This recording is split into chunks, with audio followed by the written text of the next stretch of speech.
አበበ ነኝ ያለው ውሻ መገደሉ ነዋሪዎች ገለጹ። ይህ የምታዩት ውሻ ከመሞቱ በፊት ሰው ነበረ፣ ከዛ ወደ ውሻ ተቀየረ።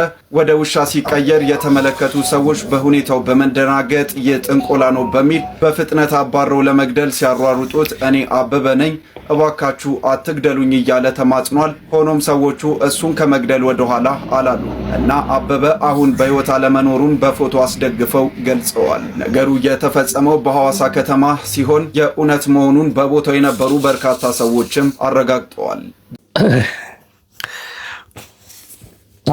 አበበ ነፍስ ማር ጀነት ነፍስን ዛያኑር አባቴ ምን አሉ? አበበ ነኝ ውሻ ነው የሞተው፣ አበበ ነበርኩ። ይሄ ነገር ኮምፕሊትሊ ውሸት ነው። የምር ከሆነ ደግሞ ኮሜንት ላይ ጻፉ። እዛ አካባቢ የነበራችሁ ሰዎች ካላችሁ ይሄን ቪዲዮ የምታዩት ኮሜንት ላይ ጻፉ። አሳክቱንኛ